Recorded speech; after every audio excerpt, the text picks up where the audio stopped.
My name is Bridget Spinney. I'm an artist living and working on the beautiful Channel Island of Guernsey. We moved here as a family in 2011.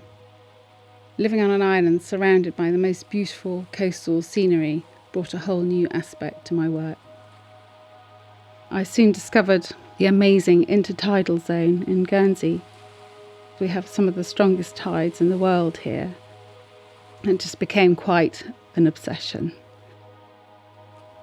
I've always been hugely inspired by nature. The patterns in nature are around us all the time. The way branches move in the wind, we often don't see them. The patterns in the sand, often by the end of the tide, are trodden in, washed away, and come back differently every time. So I feel it's a very precious thing to be able to record the immediacy of a little moment in time that will never be seen again. I started off painting seascapes in acrylic. I wanted to try and get that vast expanse, particularly of the beaches at low tide. They just become enormous. Slowly the work evolved, focusing on the actual sand and the patterns. I started experimenting with sort of moulding materials and doing relief images. They were never quite satisfying. They never had the immediacy of this raw, natural forms. Started experimenting with directly printing off the beaches to try and record them in some way that they hadn't ever really been recorded before. I'm now focusing and sort of honing right down onto these little moments on the beaches where nature has just created these amazing art forms.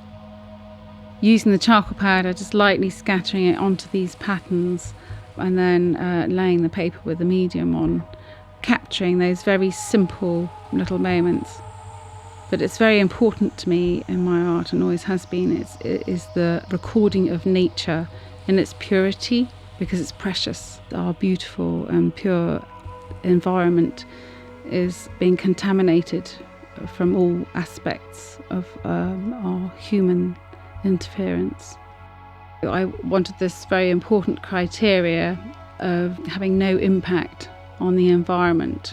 In an ideal world, I would like to use something far more organic, and I am looking to talk with a local company about using seaweed glues so that eventually the process becomes completely organic.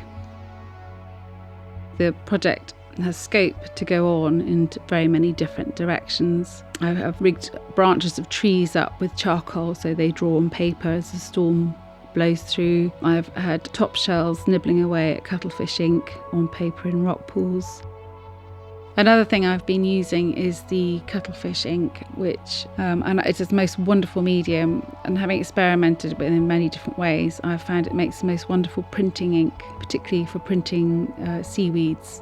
The colours and the texture are just wonderful. I was invited along with a group of other artists by the musician and composer Flexigan.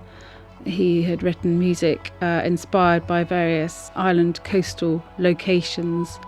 We were invited to create visual responses to his music and those locations. The piece of music that I was illustrating is called Black Rock Reef. The reef is quite a black and moody rock, a shipping hazard just at the entrance of one of our harbours. And I felt that creating artwork to reflect the mood of his music was really very inspiring. So I've just had the most wonderful opportunity to have a solo exhibition with this body of work at the Coach House Gallery here in Guernsey.